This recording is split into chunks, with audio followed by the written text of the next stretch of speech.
Sir ಈಗ Lok Sabha election MP elections ಹಾಂ sir. ಈ ಒಂದು ಭಾಗದಲ್ಲಿ ಯಾರು ಬರ್ಬೋದು ಅನ್ಸುತ್ತೆ ಸರ್ ಇಲ್ಲಿ ವಿಶ್ವೇಶ್ವರ ಇದು ಕಾಗೇರಿ ಅವರು ಬರ್ತಾರೆ. ಯಾಕೆ ಸರ್ ಕಾಗೇರಿ ಯಾಕೆ? ಸರ್ 100% ಅವರು ಇಲ್ಲೆಲ್ಲ ಜನರಿಗೆ ಪರಿಚಯ ಇದ್ದಾರೆ. ಮತ್ತು ಮೋದಿಯವರು ವರ್ಕ್ ಅವರು ಅಲ್ಲೇ ಇದೆ. ಕಾಂಗ್ರೆಸ್ ಕಡೆಯಿಂದ ವರ್ಕ್ ಆಗಿದ್ದಿಲ್ಲ ಸರ್, ಹೆಂಗೆ ಗ್ಯಾರಂಟಿ ಕೊಟ್ಟಿದ್ದಾರೆ? ಗ್ಯಾರಂಟಿಯಲ್ಲಿ ಸ್ಟೇಟಲ್ಲಿ ಕೊಟ್ಟಿದ್ದಾರೆ, ಬಟ್ ನಮಗೆ ಇಂಡಿಯಾ ಲೆವೆಲಲ್ಲಿ ವರ್ಕ್ ಬೇಕಲ್ಲ ಸರ್. ಗ್ಯಾರಂಟಿ ಎಲ್ಲ ಕೊಟ್ಟಿದ್ದಾರೆ, ಕೊಟ್ಟಿಲ್ಲ ಅಂತಲ್ಲ. ತುಂಬ ಜನ ಬಡವರಿಗೂ ಹೆಲ್ಪ್ ಆಗಿದೆ, ಹೆಣ್ಮಕ್ಳಿಗೆ ಹೆಲ್ಪ್ ಆಗಿದೆ, ಚಿಕ್ಕ ಚಿಕ್ಕ ಮಕ್ಳಿಗೆ ಹೆಲ್ಪ್ ಆಗಿದೆ.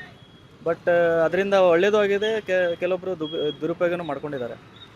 ಸರ್ ಕಾಗೇರಿ ಮೇಲೆ ಒಂದು ಅಲಿಗೇಷನ್ ಇದೆ. ಅವ್ರು ಇದಕ್ಕೂ ಮುಂಚೆ ಸ್ಪೀಕರ್ ಆಗಿದ್ದಾಗ, ಉಸ್ತುವಾರಿ ಸಚಿವರಾಗಿದ್ದಾಗ ಅವ್ರು ಕಾರವಾರ ಇರ್ತಕ್ಕಂಥ ಸರ್ಕಾರಿ ಕಚೇರಿಗಳನ್ನ ಸಿಸಿ ತಗೊಂಡ್ಬಂದಿದ್ರು ಅಂತ. ಸರ್ ಯಾರ ಮೇಲೆ ಇದು ಇಲ್ಲ ಹೇಳಿ, ಅಪವಾದ ಇಲ್ಲ ಹೇಳಿ. ಹಾಂ, ಎಲ್ಲರ ಮೇಲೆ ಇದೆ. ಯಾರು 100% ಒಳ್ಳೆಯವರಾಗಿದ್ದರೆ ಯಾರು ಮನುಷ್ಯರಾಗಿ ಉಳ್ತಿರಲಿಲ್ಲ.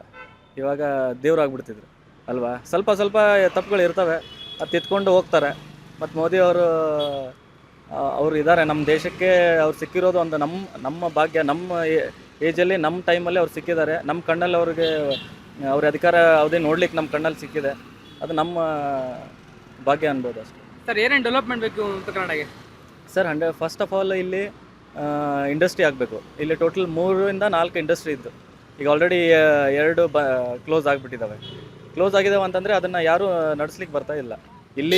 ಇಲ್ಲಿ ಶಾಸಕರು ತುಂಬ ಪ್ರಯತ್ನ ಪಟ್ಟಿದ್ದಾರೆ. ಇವ್ರು ಯಾರೂ ಪ್ರಯತ್ನ ಪಟ್ಟಿಲ್ಲ ಅಂತಲ್ಲ, ಎಲ್ಲರೂ ಪ್ರಯತ್ನ ಪಟ್ಟಿದ್ದಾರೆ. ತಮ್ಮ ಪ್ರಾಮಾಣಿಕವಾಗಿ ದಾಂಡೇಲಿಗೆ ಏನು ಮಾಡಬೇಕು ಎಲ್ಲ ತಮ್ಮದೇ ಆದಂಥ ಒಂದು ಕೊಡುಗೆ ಕೊಟ್ಟಿದ್ದಾರೆ. ಏನೋ ಸಣ್ಣ ಪುಟ್ಟ ಅವು ಮುನಿಸುಗಳಾಗಿರ್ಬೋದು, ಬಟ್ ಇಲ್ಲಿ ಶಾಸಕರು ಯಾವತ್ತೇ ಗೆದ್ದರೂ ನಮ್ಮ ದಾಂಡೇಲಿಯಿಂದನೇ ಗೆದ್ದಿರೋದು. ಇನ್ನು ಮುಂದೆ ಏನಾದರೂ ಕಾಗೇರಿ ಅವ್ರು ಏನಾದ್ರು ಬಂದರೆ ಇಲ್ಲಿ ದಾಂಡೇಲಿ ಒಳ್ಳೇದಾಗ್ಬೋದು. ಟೂರಿಸಂ ಡೆವಲಪ್ಮೆಂಟ್ ಆಗಿದೆ. ಇನ್ನೂ ಒಂದು ಸ್ವಲ್ಪ ಹೆಚ್ಚಿನವಾಗಿ ಡೆವಲಪ್ಮೆಂಟ್ ಆದರೆ ಒಳ್ಳೆಯದು ದಾಂಡೇಲಿಯಲ್ಲಿ.